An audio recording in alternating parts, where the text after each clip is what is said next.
Ini kami tugas berat Pak, jadi semua kawan-kawan anggota DKP ini dia bertanggung jawab dengan tugas mereka ya,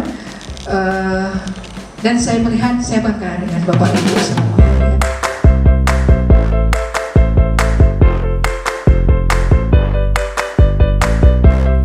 Pada tahun 2021 ini, SMP Negeri 54 Batam mencatat prestasi yang membanggakan meraih predikat sekolah penggerak. Sekolah yang selama ini tidak diperhitungkan berhasil lolos seleksi bersaing bersama ribuan sekolah di Indonesia dilakukan Kementerian Pendidikan, Kebudayaan, Riset dan Teknologi atau Kemendikbudristek dalam program Merdeka Belajar episode ke-7.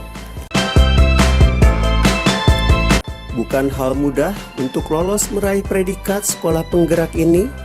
Serangkaian seleksi ketat berhasil dilalui Kepala Sekolah SMP Negeri 54 Batam Depi Ropina MPD, mulai seleksi administrasi, tes tertulis, presentasi, hingga tes wawancara.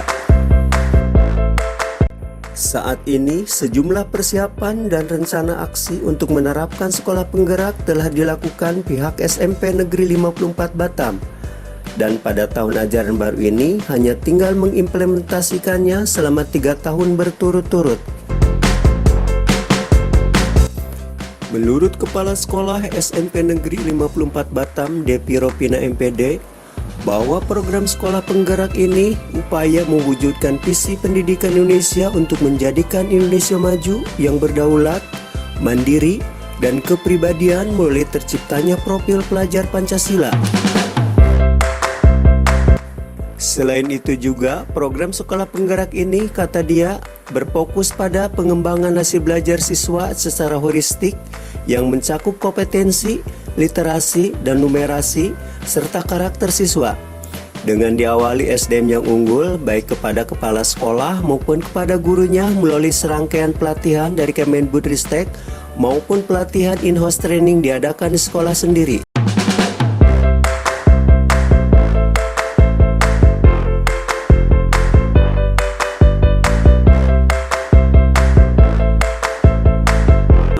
Waalaikumsalam. Bu, Ibu salah satu dari sekian ratusan sekolah di Batam terpilih sebagai kepala sekolah penggerak. Yes. Dan Ibu ngikutin seleksi tingkat nasional yang diikuti katanya ribuan kepala sekolah. Ibu bisa terpilih jadi kepala sekolah dipercaya Kemendikbud untuk menggerakkan ke sekolah penggerak. Seperti apa sih Bu seleksi yang Ibu lalui ketika Ibu mengikuti kepala sekolah penggerak? Oke, ya Pak ya. Begitu program sekolah penggerak ini diluncurkan oleh pemerintah pertama kali, itu saya sudah membaca informasinya. Dan karena di dalam informasi tersebut bahwa seluruh kepala sekolah Indonesia bisa berkompetisi untuk itu, dan saya memang berniat ya untuk menjadikan sekolah yang saya pilih menjadi sekolah penggerak. Jadi Ibu tidak melihat daripada kondisi sekolah ya? Tidak ya, karena ini kan kompetensi kepala sekolahnya, jadi siapa saja bisa ikut. Jadi tahapannya seperti apa Bu? Nah, jadi tahap pertama adalah tahap administrasi. Ya. Kemudian ada tes ya, tes awal, lalu ada tes bakat skolastik itu untuk tahap pertama. Dan alhamdulillah untuk tes awal itu mengisi esai gitu esai tentang keadaan sekolah ya, tentang realita kita sebagai kepala sekolah yang pernah kita lakukan itu di sekolah. Kemudian tes bakat skolastik, dan itu tahap 1 alhamdulillah lulus. Nah, kemudian ada lagi tahap kedua. Tahap kedua ini adalah tes mengajar ya, karena nanti kita sebagai kepala sekolah akan memberikan arahan ya, materi kepada guru-guru kita.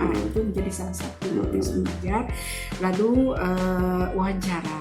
Ya, dan setelah itu alhamdulillah tahap kedua itu alhamdulillah lolos lagi. Nah, setelah lolos dan kita terpilih menjadi sekolah penggerak dari sekian banyak sekolah yang di Batam ikut ya, yang terpilih itu ada 6 sekolah. Katanya sekolah di Indonesia ribuan Bu ya? Ya, karena kita kan kuota di Kepri ya, ada 6. Nah, alhamdulillah kita masuk. Nah, setelah itu baru penyelenggara ya RP2 KSPS mengadakan rapat koordinasi, ya bagaimana rapor ya. Bagaimana sebetulnya program sekolah penggerak ini, dan itu dilaksanakan di Solo, dan kami ikut ke sana, dan kebetulan pula pada saat penyematan tim sekolah penggerak di antara perwakilan dari SMP itu kebetulan saya pula yang dipanggilkan ke Pak. Ya, tidak tahu entah apa alasannya. Dan intinya jadi kepala sekolah penggerak bukan karena fasilitas Bu ya. Tidak. Tapi karena kemampuan kepala sekolah menggerakkan manajemen berbasis sekolah. Jadi udah melakukan kayak IHT dan sebagainya udah kita lakukan. Ya, kemudian kita ada diklat ya, kemudian anggota DKP yang terdiri atas pengawas, guru 10 orang dan ditambah dengan kepala sekolah mengikuti diklat. Nah, selesai diklat itu kita harus mengimbas kepada guru-guru lain yang juga mengajar di kelas 7 ya, karena ini apanya di kelas 7. Nah, lalu kita adakan IHT. IHT berapa hari Bu? Nah, IHT kita laksanakan selama 7 hari di sekolah. Dengan mengundang yang narasumber? menjadi narasumber IHT itu adalah anggota-anggota DKP yang telah mendapatkan diklat.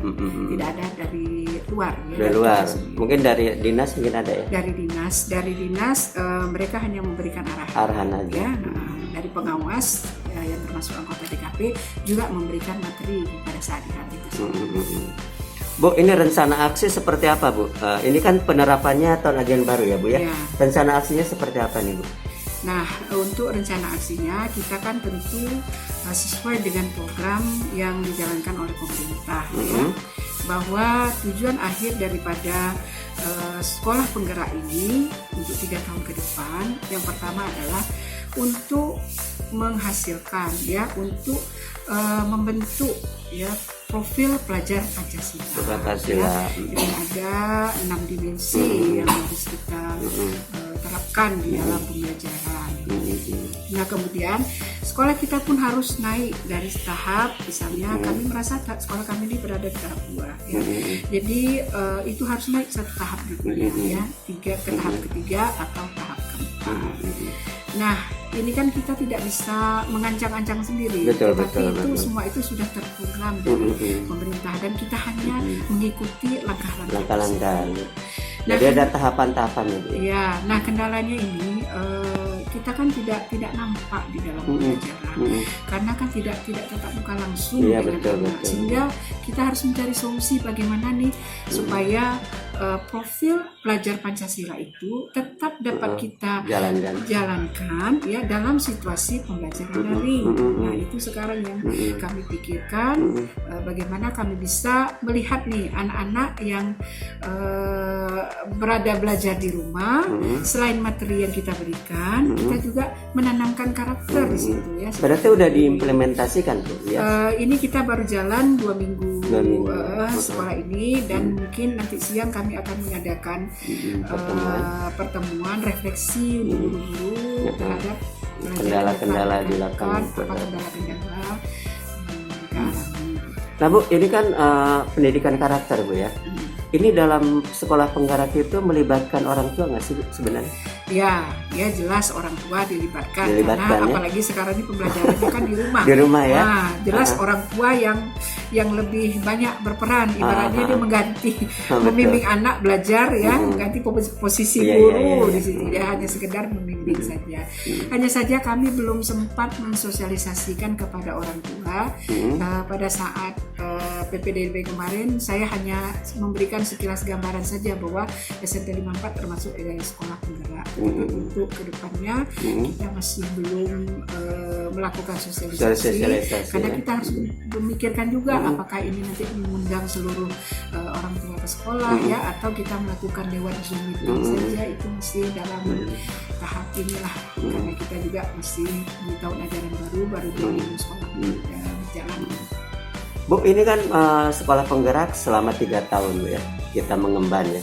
Nah, setelah 3 tahun seperti apa nanti hasilnya yang kita dapatkan? Nah, jelas ya, karena tujuannya tadi adalah untuk membentuk profil pelajar Pancasila yang di dalamnya bisa diwujudkan melalui pengajaran dan asesmen ya. Nah tentu disitulah lebih kita tekankan. Nah tentu ini nanti sesuai dengan visi sekolah kita ya, visi sekolah kita ya, terwujudnya insan yang jujur ya, kreatif, mandiri dan kolaboratif. Nah itu yang akan kami buatkan strategi ya, seperti apa di dalam kurikulum operasional sekolah sehingga nanti di 3 tahun ke depan nah itu semua dapat terwujud ya. Mungkin setelah 3 tahun kita ada imbasannya juga, Bu ya. Nah, yang saya tahu ini Pak ya, untuk program sekolah penggerak ini adalah kepala sekolahnya ya. Kepala sekolahnya. Ya. Berarti kalau untuk pengimbasan ya, sepertinya apa ya mungkin yang tidak ada kepala sekolah yang tidak mempunyai kesempatan sudah terpilih mungkin ya, imbas bisa belajar ke kita ya. Tidak karena itu memang kepala sekolahnya yang harus sukses. Jadi misalnya kalau saya pindah ke sekolah lain berarti sekolah itu yang jadi sekolah penggerak gitu. Bu, jadi terpilihnya sekolah penggerak ini bukan dilihat dari sarana, Bu ya. Dilihat kemampuan manajemen kepala sekolah ya. Kepala sekolah ya untuk menjalankan program. Berarti knowledge kepala sekolah yang diuji ya. Luar biasa. Bu, ini kan di Batam cuma ada 6 Bu ya untuk sekolah penggerak. Ini kan sebagai pilot project ya Bu ya untuk sekolah-sekolah lain. Ini tahap awal ya untuk 2021. Nah, setelah kita 3 tahun mengemban, apa anak-anak yang kita ini outputnya anak-anak yang kita dapatkan? Nah, sesuai visi kita Pak, ya sesuai visi sekolah kita. Saya mengharapkan anak-anak ini memiliki seperti visi kami itu terwujudnya insan yang jujur. Ya, kemudian kreatif, nah mandiri dan kolaboratif. Nah itulah yang kami harapkan anak-anak kami ini nanti bukan lagi dari sekedar knowledge-nya, tetapi dari karakternya yang betul kita harapkan untuk anak ke depan ini. Ya, artinya ini pendidikan karakter yang telah kita tanamkan dari awal lebih diperdalam lagi. Ya, lebih diperdalam. Lebih terintegrasi ya. Iya, itu yang kita harus cari caranya seperti apa ya untuk membentuk itu dengan kondisi dan polanya ada di sekolah penggerak ini. Ya Pak? Yang pola yang tepat itu di sekolah penggerak ini untuk pendidikan karakter ini. Mudah-mudahan. Bu, harapan Ibu nih kepada masyarakat khususnya ya, karena rumit kalau masyarakat tidak mendukung, terutama orang tua nih. Gimana harapan kepada orang tua murid? Ya jelas karena kita sudah ditunjuk untuk menjadi sekolah penggerak. Ya tentu ini tidak hanya kepala sekolahnya sendiri aja yang bergerak gitu. Sehebat apapun kepala sekolah kalau nggak didukung susah. Harus semua bergerak ini. Harus ya. didukung dari kepala sekolah, kemudian guru-guru, ya, komite, ya, baru nanti orang tua yang ikut berperan di sini ya untuk karena ini anak-anak mereka yang akan kita wujudkan menjadi profil pelajar Pancasila. Lebih tepatnya nanti pas sosialisasi kepada orang tua. Iya, pas sosialisasi. Ada pemaparan lebih luas lagi apa dukungan orang tua sebenarnya. Iya. Oke, terima kasih Bu. Ya, Assalamualaikum. Waalaikumsalam.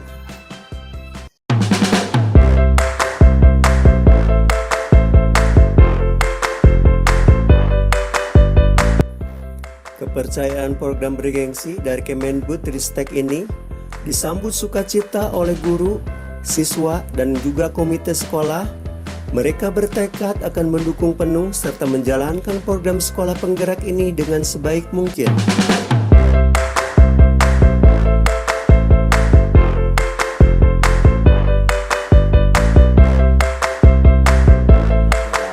Bu, apa-apa sih yang dipersiapkan untuk kita menggerakkan sekolah penggerak ini? Yang kita persiapkan kemarin itu adalah yang pertama kita mengikuti pelatihan secara online melalui aplikasi melalui LMS ya. Itu sekitar 10 hari. 10 hari pelatihan. 10 hari pelatihan. Kita mendapatkan banyak materi, mendapatkan banyak tugas-tugas. Nah, di situ setelah selesai kita pelatihan baru kita mempersiapkan apa saja yang akan kita lakukan untuk melakukan IHT. IHT dan IHT udah kita lakukan. Alhamdulillah sudah terlaksana. Diikuti berapa guru? Apa semua guru?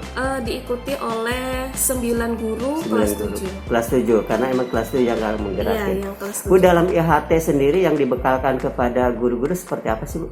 Jadi di Materi ya? Iya, ada materi dari kurikulum operasionalnya, dari asesmennya, dari profil pelajar Pancasila yang akan kita terapkan di sekolah kita nanti.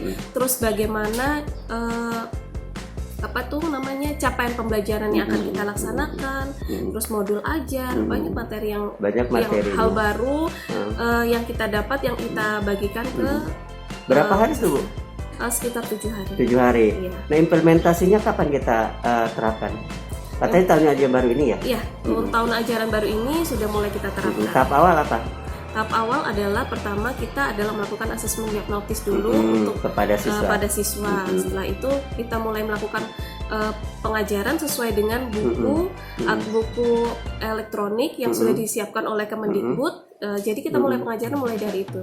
Ini kan tahap awal ke sekolah kelas 7 ya? Iya, kelas 7. Nanti untuk tahun berikutnya kelas 8. Iya, nanti berarti ke kelas 8. Berarti ada IHT lagi dong untuk guru-guru kelas 8. Kalau itu mungkin karena guru kita sedikit tuh Pak, jadi sudah mencakup semuanya, udah ikut IHT semua. Yang sih. belum mungkin imbasannya aja, Iya, ataupun pengimbasannya. istilah tutor sebaya, Bu ya. Iya, tutor sebaya. Nanti tahun ketiga baru kelas 3 ya. Iya, kelas 3. Nah, setelah 3 tahun kelas 1, kelas 2, kelas 3 kita melakukan ini penerapan sekolah penggerak, apa selanjutnya di dalam konsepnya? Diharapkannya kan di situ siswanya itu namanya menjadi siswa yang memiliki profil pelajar Pancasila. Berarti kita sekolah penggerak mandiri nantinya. Iya. Iya. Bu, apa keuntungan kita diterapkan dari sekolah-sekolah penggerak ini? Keuntungannya banyak sekali. Banyak sekali ya. Ya, kita tahu model pengajaran yang baru yang bisa kita kan di situ kita dapat lagi platform-platform untuk mengajar biar lebih mudah. Seperti itu. Jadi lebih terintegrasi lagi Iya, lebih terintegrasi lagi. Jadi lebih mudah lagi kita mengkonsepkan pembelajaran ke anak, dan kita lebih bisa gimana menanamkan karakter kepada anak. Pada intinya adalah membentuk profil pelajar Pancasila itu, Bu ya. Iya.